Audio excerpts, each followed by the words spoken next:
Guys, ഈ ഒരു വീഡിയോയിലും അടുത്ത ചില വീഡിയോസിലും നമ്മൾ ഈ ഒരു സെറ്റപ്പിൽ തന്നെ ആയിരിക്കും. അതുകൊണ്ട് തന്നെ പറഞ്ഞാൽ വീഡിയോ ക്വാളിറ്റിയിലും സൗണ്ട് ക്വാളിറ്റിയിലും ഒക്കെ ചെറിയ ചില പ്രശ്നങ്ങൾ ഉണ്ടാകും. അതൊന്ന് അഡ്ജസ്റ്റ് ചെയ്യണം എന്ന് ഓർമ്മിപ്പിക്കുന്നു. എന്താണെങ്കിലും നമ്മൾ കണ്ടന്റിലേക്ക് വരാം.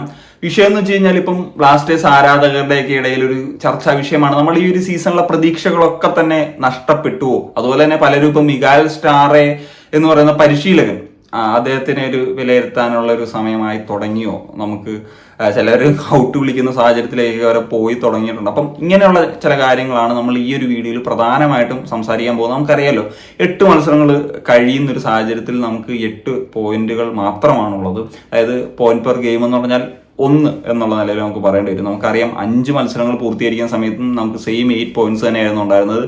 അത് അത്യാവശ്യം ഡീസെന്റ് ആയിട്ടുള്ള ഒരു നമ്പർ ആയിരുന്നു എന്നുള്ളതൊക്കെ അറിയാം. പക്ഷേ അതിനുശേഷം നമുക്ക് വളരെയധികം ബുദ്ധിമുട്ടുകൾ നേരിടേണ്ടി വന്നു.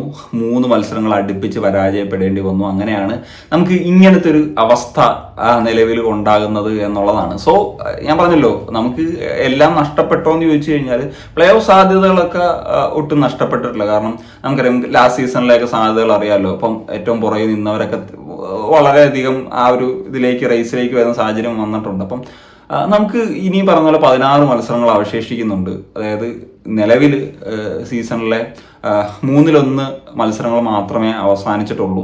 അപ്പോൾ അങ്ങനത്തെയൊക്കെ സാഹചര്യങ്ങളുള്ളതുകൊണ്ട് ആ തരത്തിൽ ചിന്തിക്കാനുള്ള സമയമായിട്ടില്ല എന്നുള്ളത് തന്നെയാണ് എനിക്ക് പറയേണ്ടത്. മിഗാൽ സ്റ്റാറയുടെ ഒരു സാഹചര്യത്തിലേക്ക് വരുന്നതിന് മുമ്പ് നമുക്ക് മറ്റൊരു കാര്യം കൂടി പറയാം. കാരണം കഴിഞ്ഞൊരു മത്സരത്തിൽ ഇപ്പം എല്ലാവരും പറയുന്നൊരു കാര്യമാണ്, ഇപ്പം നമ്മളുടെ ടീമിന്റെ ഒരു സ്റ്റെബിലിറ്റി, നമ്മുടെ ഒരു സ്ക്വാഡിന്റെ പ്രശ്നങ്ങളൊക്കെ നമ്മൾ എപ്പോഴും ഡിസ്കസ് ചെയ്യാറുണ്ടല്ലോ. അപ്പം ആ ഒരു സാഹചര്യത്തിലും ഹൈദരാബാദ് പോലൊരു ടീമിനെതിരെ പോലും നമുക്ക് ഈ പറഞ്ഞ അവരെക്കാൾ ബെറ്റർ ആയിട്ടുള്ള ഒരു സ്ക്വാഡ് അല്ലേ എന്നുള്ള ചോദ്യങ്ങളൊക്കെ നിലനിൽക്കുന്നുണ്ടല്ലോ. അപ്പം ആ ഒരു സാഹചര്യത്തിൽ ഞാൻ പറഞ്ഞല്ലോ, നമുക്ക് സ്ക്വാഡ് എത്രമാത്രം നമ്മുടെ സ്ട്രെങ്ത് ഉള്ളൊരു സ്ക്വാഡാണ് എന്നതിനപ്പുറത്തേക്ക് നമുക്ക് ഒരു സ്റ്റേബിൾ ആയിട്ടുള്ള സ്റ്റെബിലിറ്റി ഉള്ള ഇന്ന പൊസിഷൻസിൽ, പ്രധാന പൊസിഷൻസിൽ മാനേജ് ചെയ്യാൻ പറ്റുന്ന പ്ലേയേഴ്സ് ഉണ്ടോ എന്നുള്ളതാണ് ഏറ്റവും പ്രധാനപ്പെട്ട ചോദ്യം. ഞാൻ അതിന് വളരെ ലൈറ്റ് ആയിട്ടുള്ള ഒരു എക്സാമ്പിൾ പറയാം. ഇപ്പം ഈ ഒരു മത്സരത്തിൽ ഹൈദരാബാദ് FC സ്കോർ ചെയ്തിട്ടുള്ള ആ ഒരു ഗോള്, അതായത് ആ ഓപ്പൺ പ്ലേയിൽ നിന്ന് സ്കോർ ചെയ്തിട്ടുള്ള ആ ഒരു ഗോൾ എടുത്തു കഴിഞ്ഞാൽ അത് ഹോമിപ്പാമിന്റെ ഒരു മിസ്റ്റേക്ക്, കാരണം അതിനെപ്പറ്റിയൊക്കെ നമ്മൾ സംസാരിച്ചതാണ്.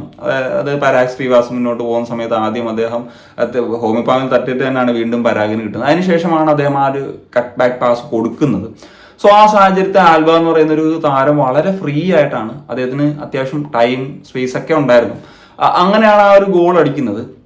സോ ഇവിടെയാണ് നമുക്കൊരു ഡിഫൻസീവ് മിഡ്ഫീൽഡറുടെ ഡ്യൂട്ടി, അതിൻ്റെ ഒരു ഇമ്പോർട്ടൻസ് വരുന്നത്. അപ്പം ആ ഒരു പൊസിഷനിൽ അദ്ദേഹത്തിനോട് ഏറ്റവും അടുത്ത് നിന്നിരുന്ന പ്ലെയറും ഫ്രെഡി എന്ന് പറയുന്ന ബ്ലാസ്റ്റേഴ്സിന്റെ DM ആയിട്ടുള്ള താരം തന്നെയാണ്. പക്ഷേ പറഞ്ഞല്ലോ, ഫ്രെഡി ആണെങ്കിലും അത്രമേലൊരു ISL എക്സ്പീരിയൻസ് ആയിട്ടുള്ള പ്ലെയർ അല്ല. ഒരു പ്യുവർ ഒരു DM എന്ന നിലയിലേക്ക് അങ്ങനെ ഒരു പ്രൂവ് ചെയ്യുന്ന ഒരു ലെവലിലേക്കൊക്കെ ഇനിയും അദ്ദേഹത്തിന് വരേണ്ടതുണ്ടാവും. അപ്പം ആ സാഹചര്യത്തിൽ കുറച്ചും കൂടി മുമ്പ് തന്നെ ക്ലോസ് ഡൗൺ ചെയ്യുന്ന സാഹചര്യമായിരുന്നേ അവിടെ ആ ഒരു സ്പേസ് നമുക്ക് ബ്ലോക്ക് ചെയ്യാൻ വരുന്നു. അപ്പം ഞാൻ പറഞ്ഞു വരുന്നൊരു സംഭവം എന്ന് വെച്ച് കഴിഞ്ഞാൽ, അതേ സ്ഥാനത്ത് ഹൈദരാബാദ് FCയുടെ ഒരു കാര്യത്തിലേക്ക് നമുക്ക് വരാം. അവിടെ അവരുടെ DM ആയിട്ട് കളിക്കുന്ന ഇതേ ഗോൾ അടിച്ചിട്ടുള്ള ആ ഒരു ഡേവിഡ് ആൽബ എന്ന് പറയുന്നത് താരമാണ്. നോവ സെക്കൻഡ് ഹാഫിൽ ഇതേപോലെ ലെഫ്റ്റിലൂടെ റൺ നടത്തിയിട്ടൊരു കട്ട് ബാക്ക് പാസ് ആ ഒരു സ്പേസിലേക്ക് സിമിലർ ആയിട്ടുള്ള ആ ഒരു സ്പേസിലേക്ക് കൊടുക്കുന്നുണ്ട്.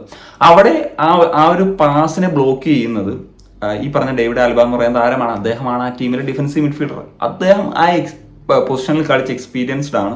അതാണ് ആ ഒരു ഡിഫറൻസ്. ഇപ്പം നമ്മുടെ ഒരു ഇന്ന സ്കോഡ് കൊള്ളാം, നമ്മുടെ ഇപ്പം ലെഫ്റ്റ് വിങ് അടിപൊളിയാണ്, അല്ലെങ്കിൽ നമുക്കിപ്പം ഫോർവേഡ് നല്ലതാണ്, ഇങ്ങനെ പല പൊസിഷൻസ് പറയുമ്പോഴത്തേക്കും നമുക്ക് പ്രശ്നമായിട്ട് വരുന്ന ചില പൊസിഷൻസ്, അത് പ്രധാനപ്പെട്ട ചില പൊസിഷൻസ് ലീക്കേജ് സംഭവിക്കുന്നതാണ്. ആ ലീക്കേജിലൂടെ ഞാൻ കഴിഞ്ഞ ഒരു വീഡിയോയിലൊക്കെ പറഞ്ഞിട്ടുള്ള കാര്യമാണ്, അവിടെ കൂടെ നമുക്ക് ഫ്ലോസ് സംഭവിക്കുന്നതും നമുക്ക് ഇങ്ങനെയുള്ള നഷ്ടങ്ങൾ സംഭവിക്കുന്ന ഒരു തരത്തിലേക്കും കാര്യങ്ങൾ പോകുന്നത് എന്നുള്ളത്. ഇനി ഈ സാഹചര്യത്തിൽ നമുക്ക് മിഗാൽ സ്റ്റാറെ എന്ന് പറയുന്ന ഒരു പരിശീലകനെ ക്രൂശിക്കാനുള്ള സമയമായോ എന്നുള്ളതാണ് പലരും ചോദിക്കുന്നത്.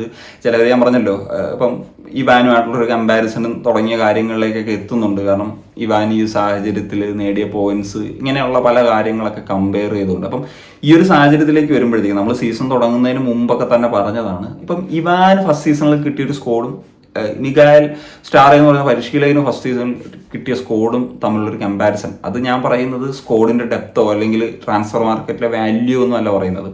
നമുക്ക് ഇന്ന പൊസിഷൻസിൽ കൃത്യമായിട്ടുള്ള പ്ലേയേഴ്സ് എന്നുള്ളൊരു സാഹചര്യമാണ് സംസാരിക്കുന്നത്. അപ്പം അവിടെ വരുമ്പോൾ കൃത്യമായിട്ട് ട്രാൻസ്ഫർ മാർക്കറ്റിൽ ഇടപെടാൻ മിഗാൽ സ്റ്റാർ എന്ന് പറയുന്ന ഒരു പരിശീലകന് തന്നെ സാധിച്ചിട്ടില്ല എന്നുള്ള കാര്യം അറിയാം. അപ്പം അങ്ങനെയുള്ള പ്രശ്നങ്ങൾ നമ്മൾ എപ്പോഴും പറയുന്ന പോലെ, ഇപ്പം റൈറ്റ് വിങ്ങിലുള്ള പ്രശ്നം, റൈറ്റ് ബാക്കിലുള്ള പ്രശ്നം, ഡിഫൻസീവ് മിഡ്ഫീൽഡിലുള്ള പ്രശ്നം. ഇപ്പോൾ നോക്കുകയാണെന്നുണ്ടെങ്കിൽ നമ്മുടെ ഡിഫൻസിലും പ്രശ്നങ്ങളുണ്ട് എന്നുള്ളത് നമുക്കറിയാം.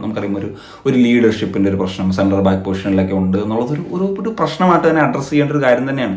അതുപോലെ തന്നെ ഗോൾ കീപ്പിങ്ങിലുള്ള ഒരു പ്രശ്നം എന്നുള്ളത്. ഇപ്പം ഈ ഒരു മത്സരത്തിലേക്ക് തന്നെ വരാം. നമുക്കിപ്പോൾ രാഹുൽ KPക്ക് പകരം പുതിയൊരു താരം കോറു സിംഗ് എന്ന് പറയുന്ന പുതിയൊരു താരം വന്നു. അവിടെ ഒരു ഇമ്പാക്റ്റ് ഉണ്ടാക്കി എന്നുള്ളത് നമ്മൾ കണ്ടതാണ്. ഇപ്പം പലപ്പോഴും നമ്മുടെ ഒരു റൈറ്റ് വിങ്ങിൽ ഇപ്പം രാഹുലാണെങ്കിൽ ഏത് പ്ലെയർ ആണെങ്കിലും ആ പൊസിഷൻസിൽ കളിക്കുന്ന സമയത്ത് ബോളുമായിട്ട് പോകും. പിന്നീട് ആ ഒരു ഫൈനൽ തേർഡിലേക്ക് എത്തുമ്പോഴത്തേക്കുള്ള ഒരു ഐഡിയ പ്രശ്നങ്ങളൊക്കെ ഉണ്ടായിരുന്നു. പക്ഷേ ഈ കോറു സിംഗ് ആ ഒരു മാച്ചിൽ, കഴിഞ്ഞൊരു മാച്ചിൽ ആ ഒരു ഗോളിൽ നിങ്ങൾ റീപ്ലേ എടുത്തിട്ട് നോക്കുമ്പോൾ അറിയാം ആ ഒരു മൂവ്മെന്റ് എങ്ങനെയാണ് ക്രിയേറ്റ് ചെയ്യപ്പെട്ടത്. അവിടെ കൃത്യമായിട്ട് ഹെസൂസ് ബോള് വേണ്ടി ചോദിക്കുന്നുണ്ട്. അത് ഒരു ഒന്നാം തരമായിട്ടുള്ള ഒരു കട്ട് ബാക്ക് കൊടുക്കുന്നു. അതുകൊണ്ട് തന്നെ വളരെ ഈസി ആയിട്ട് അദ്ദേഹത്തിന് ഒരു ടാപ്പിൻ അതിൽ യെസൂസിൻ്റെ ഒരു മികവ് തന്നെയുണ്ട്.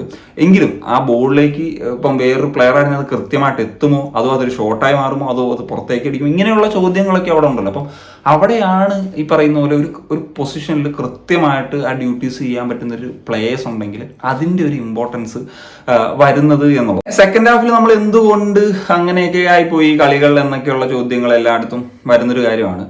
സോ ഫോർ മീ ഞാൻ പറഞ്ഞല്ലോ, നമ്മുടെ പെർഫോമൻസ് നമുക്ക് ഔട്ട്പുട്ടിലേക്ക് വരാൻ പറ്റില്ല. നമ്മൾ മിസ് ചെയ്ത ചാൻസസ് ഉണ്ട്. പക്ഷേ ഇപ്പം മുംബൈക്ക് എതിരെ നമ്മൾ സെക്കൻഡ് ഹാഫിൽ കളിച്ചുള്ള കളി ഈ ഒരു മാച്ചിലേക്ക് വരുമ്പോൾ വന്നോ എന്നുള്ള ചോദ്യമുണ്ട്. അതിന് ചിലപ്പോൾ വേറെ റീസൺസ് ഉണ്ടായേക്കാം. അപ്പം നമുക്ക് വേണേൽ അതിൻ്റെ ഒരു പെർസ്പെക്റ്റീവ് എടുത്തു കഴിഞ്ഞാൽ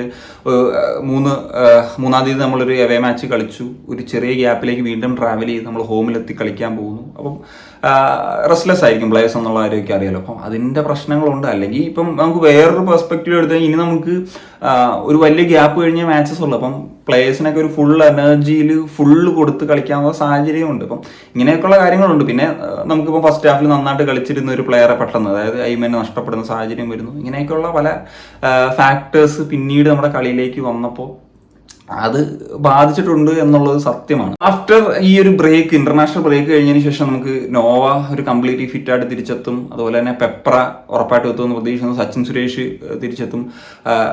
പോസിബിളി ഇപ്പം ബീർദാസോ അല്ലെങ്കിൽ ഇഷാൻ പണ്ഡിത് ഇങ്ങനെയൊക്കെയുള്ള താരങ്ങളൊക്കെ എത്തുന്ന സമയത്ത് നമുക്കൊരു ഫുൾ പൊട്ടൻഷ്യൽ സ്ക്വാഡ് ആ ഒരു തരത്തിൽ നമുക്ക് അവൈലബിൾ ആകുന്ന സമയത്ത് നമ്മൾ എങ്ങനെ ഇത് യൂട്ടിലൈസ് ചെയ്യുന്നു എന്നുള്ളൊരു കാര്യമാണ്. എങ്കിലും ഈ പറയുന്ന പോലെ നമുക്ക് വീക്ക്നെസ്സസ് നിലനിൽക്കുന്നു സ്റ്റിൽ. ഇപ്പം ഞാൻ പറഞ്ഞല്ലോ, ഇപ്പം ഹൈദരാബാദ് FC യുടെ കാര്യം എടുത്തു കഴിഞ്ഞാൽ അവരുടെ ഇപ്പോൾ ഒരു ഗോൾ കീപ്പിംഗ് ഡിപ്പാർട്ട്മെൻറ്റ് നമ്മുടെ ഡിപ്പാർട്ട്മെൻറ്റുമായിട്ട് കമ്പയർ ചെയ്താൽ പോലും പ്രശ്നങ്ങൾ നമുക്കുണ്ട്. കാരണം അവരുടെ ഇപ്പോൾ സെക്കൻഡ് ഗോൾ കീപ്പറായിട്ടുള്ള ജോങ്ഡയാണ് കളിച്ചത്. അവർക്ക് ഫസ്റ്റ് ചോയ്സ് ആയിട്ടുള്ളത് അർഷദീപാണ്. നമ്മുടെ ഒരു മേഖലയിൽ നോക്കുമ്പോഴുള്ള പ്രശ്നങ്ങൾ നമ്മളെടുത്ത് പറയുന്നതാണല്ലോ, ഇൻഡിവിജ്വൽ മിസ്റ്റേക്സ് ഒക്കെ സംഭവിക്കുന്നതൊക്കെ. അതുപോലെ ഡിഫൻസിൽ ഒരു കൃത്യമായിട്ടുള്ള ഒരു ലീഡർ ഇല്ല എന്ന് പറയുന്നതിൻ്റെ ഒരു പ്രശ്നം അത് ഉണ്ട്. പക്ഷേ അത് ഹൈദരാബാദ് FC സംബന്ധിച്ചിടത്തോളം ആ സാപ്പിച്ചിനെ പോലത്തെ താരമുണ്ട്. DM-ന്റെ കാര്യം ഞാൻ പറഞ്ഞു കഴിഞ്ഞു. അല്ലാതെ ഇപ്പോൾ അവരുടെ ഫ്രണ്ട് സൈഡിലേക്ക് നോക്കുമ്പോൾ അവർക്ക് പ്രശ്നങ്ങളുണ്ട്. ചിലപ്പോൾ ഇനി എഡ്മിൽസൺ കുറേയൊക്കെ ഇനി മുമ്പോട്ടൊക്കെ വരുമ്പോൾ ചിലപ്പോൾ ഒരു ഡേഞ്ചറസ് ആയിട്ടുള്ള പ്ലെയറായി മാറാനുള്ള സാധ്യതയുണ്ട്. അതിൻ്റെ ഒരു ഗ്ലിംസസ് അദ്ദേഹം കാണിക്കുകയും ചെയ്തിട്ടുണ്ട്. അത് ഇനി എങ്ങനെ വരുമെന്നൊക്കെ ഉള്ളത് നമുക്ക് നോക്കാം.